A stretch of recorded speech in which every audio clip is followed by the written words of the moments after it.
अस्सलाम वालेकुम dear students, कैसे हैं आप लोग। उम्मीद है आप सब खैर वफ़ियत से होंगे।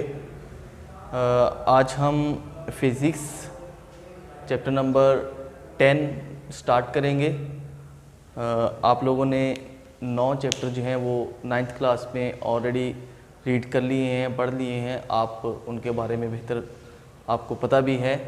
तो फ़िज़िक्स जो 10th क्लास के वो चैप्टर नंबर 10 से ही स्टार्ट होगी। तो चैप्टर नंबर 10 जो है उसका नेम है simple harmonic motion and waves.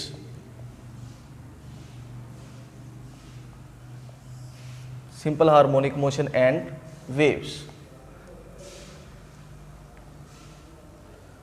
तो इसमें सबसे पहले हमारे पास सिंपल हार्मोनिक मोशन है। हम इसको देखेंगे कि ये क्या होती है सिंपल हार्मोनिक मोशन। लेकिन सिंपल हार्मोनिक मोशन को जानने से पहले आपको मोशन का पता होना चाहिए।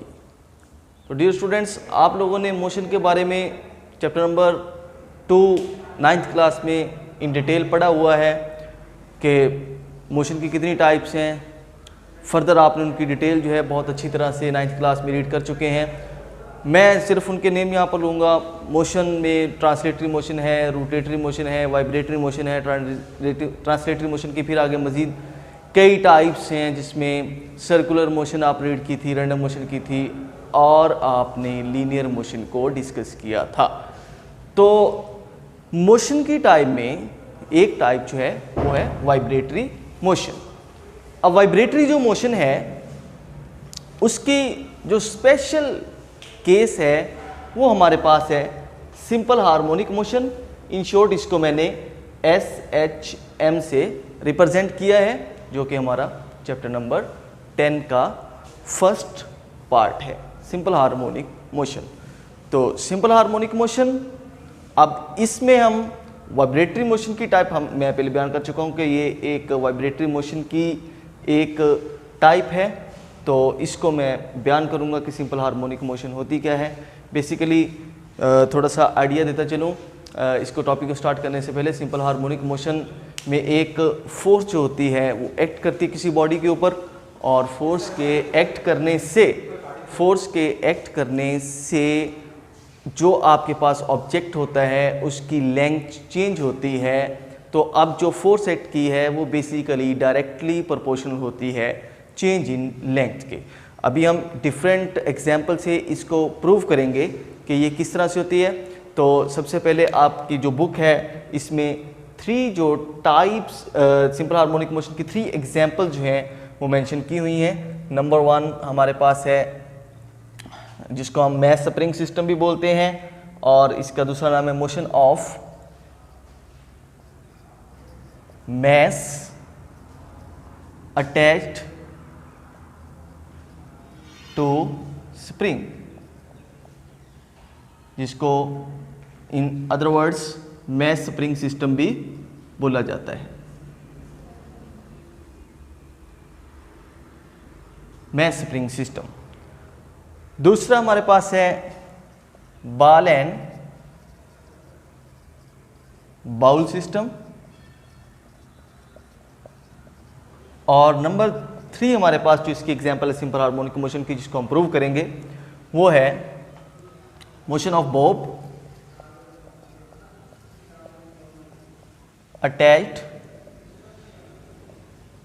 To string. स्ट्रिंग मतलब धागा, जिसको हम सिंपल पेंडुलम भी बोलते हैं। Simple pendulum. तो ये 3 जो एग्जाम्पल्स हैं इनसे हम प्रूव करेंगे, इनसे हम सिंपल हार्मोनिक मोशन को जो है वो प्रूव करेंगे। सबसे पहले हमारे पास है motion of mass attach to spring. इसमें सिंपली हमारे पास एक स्प्रिंग होगा, उसको हम अटैच करेंगे, फिक्स कर देंगे किसी एंड से, और उसकी मोशन करवाएंगे। फिर हम देखेंगे कि क्या जो फोर्स हमने उसके ऊपर अप्लाई की है वो चेंजिंग लेंथ के डायरेक्टली प्रोपोर्शनल है या नहीं। तो अगर ऐसा पॉसिबल हुआ तो this is the example of simple harmonic motion. तो इसके लिए सबसे पहले मैं डायग्राम बनाऊंगा। ये डायग्राम आपने अच्छी तरह से समझनी है। ये मेरे पास कोई भी एक फिक्स एंड है, यहाँ से मैंने एक स्प्रिंग लिया जिसके ये लूप्स हैं, इसके साथ मैंने एक मैश को अटैच कर दिया। इनिशियली कोई भी बॉडी रेस्ट में उस वक्त होती है जब उस पर अमल करने वाली तमाम जो फोर्सेस होती हैं वो ज़ीरो। तो ये अब रेस्ट में है, इट मीन इस पर कोई फोर्स एक्ट नहीं कर रही, तो हम इस पर जो फोर्स होगी वो ज़ीरो लेंगे, because there is no force act on this mass. So जब आप इसको मैश को यहाँ से किसी एक्सट्रीम पोजीशन पर लेकर जाएंगे तो आप एक फोर्स एक्सर्ट करेंगे जिसको रिस्टोरिंग फोर्स भी बोला जाता है। तो जब इस पर फोर्स लगेगी तो ये जो लूप्स होंगे ये एक्सटेंड हो जाएंगे। तो दूसरा हमारे पास जो इसी का डायग्राम का हिस्सा बनेगा वो कुछ इस तरह से लूप जो है वो एक्सटेंड होकर हमारे पास जो मैश है वो थोड़ा आगे चला जाएगा, मतलब एक्सट्रीम पोजीशन पर चला जाएगा। हम उसको ए का नाम दे लें, इसको मैं मीन पोजीशन का नाम देता हूँ ओ का। तो यहाँ से मीन पोजीशन से इस एक्सट्रीम पोजीशन तक जो इसमें इजाफा हुआ है, जो लेंथ में इजाफा हुआ है, उसको हम x लेंगे। ये मैंने x ले लिया। अब जब यहाँ से हम इसको रिलीज़ करेंगे तो ये मूव करेगी टुवर्ड्स द मीन पोजीशन, अपनी मीन पोजीशन की तरफ मूव करेगी। जब ये मीन पोजीशन की तरफ मूव करेगी तो आपके पास इसी डायग्राम का जो थर्ड पार्ट बनेगा उसमें ये लूप्स जो हैं ये क्लोज हो जाएंगे। तो हमारे पास जो है इस तरह से डायग्राम सामने आएगी, जिसमें मैश जो है वो अपनी मीन पोजीशन से थोड़ा पीछे आ जाएगा। मीन पोजीशन से यहाँ तक जो इसकी ये एक्सट्रीम पोजीशन बनी है बी, इसको नाम दे लें। तो यहाँ से यहाँ तक जो इसका इजाफा जो इसमें चेंज आई है लेंथ में, उसको भी हम एक्स लेंगे।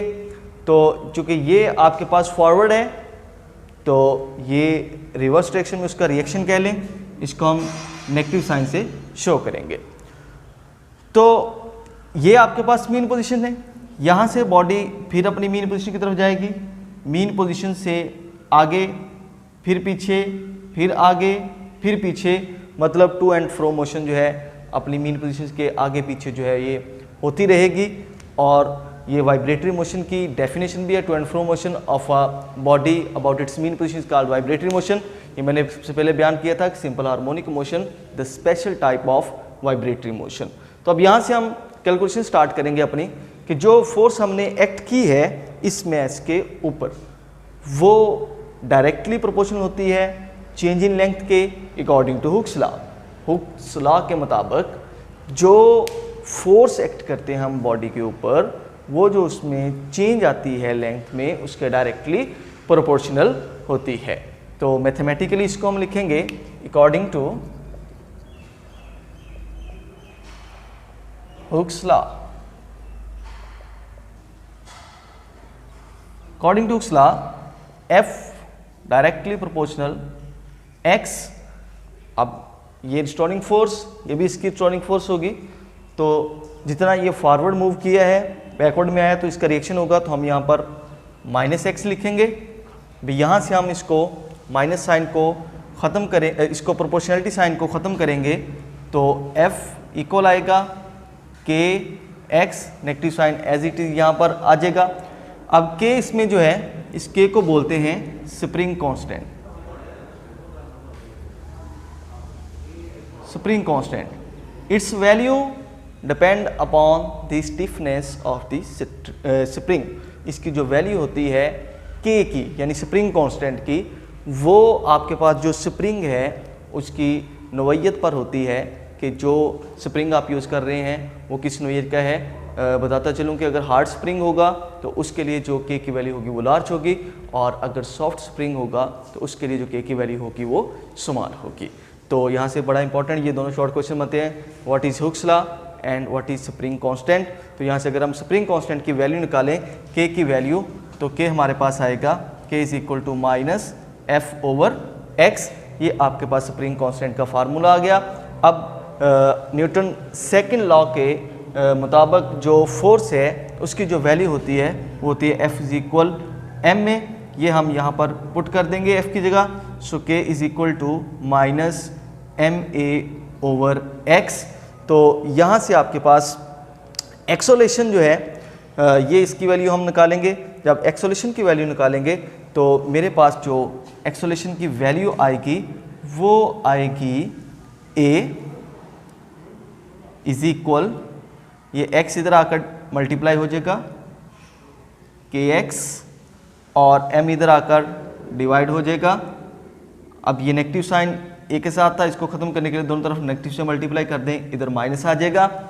तो जब हम प्रोपोर्शनैलिटी साइन को ख़त्म करते हैं तो इक्वल का साइन आता है, और जब हम इक्वल का साइन ख़त्म करेंगे तो डेफिनेटली कोई प्रोपोर्शनैलिटी साइन आएगा, और साथ में कांस्टेंट जो है वो यूज़ होता है प्रोपोर्शनैलिटी साइन को ख़त्म करते वक्त। तो यहाँ पर k जो है ये भी कांस्टेंट है, m भी कांस्टेंट है। जब हम कांस्टेंट को ख़त्म करेंगे तो प्रोपोर्शनैलिटी साइन लगा देंगे। सो a directly proportional minus x।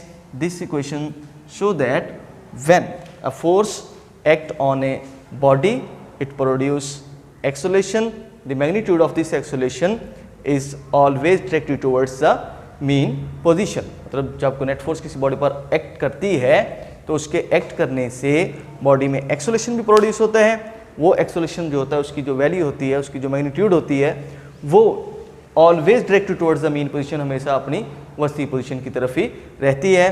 तो यहाँ तक आपके पास जो मैस स्प्रिंग सिस्टम है ये कंप्लीट है। लास्ट पे इसका टाइम पीरियड। अब टाइम पीरियड जो है डेफिनेटली अगर बॉडी यहाँ से ओरिजिन से वस्ती पोजीशन से मीन पोजीशन से आगे की तरफ मूव किया है, या उसने ओरिजिन की तरफ मूव किया, या ओरिजिन से अवे मूव किया है, तो उसके लिए टाइम भी रिक्वायर्ड होगा। तो उस मैस स्प्रिंग सिस्टम के लिए जो टाइम पीरियड होता है उसका जो फार्मूला होता है वो होता है T is equal 2 pi under root m/k। ये आपके पास मैस स्प्रिंग सिस्टम के टाइम पीरियड का फार्मूला है। तो यहाँ तक हमारा फर्स्ट जो लेक्चर है ये कंप्लीट है। Motion of mass attach to spring, जिसको मैस स्प्रिंग सिस्टम बोलते हैं।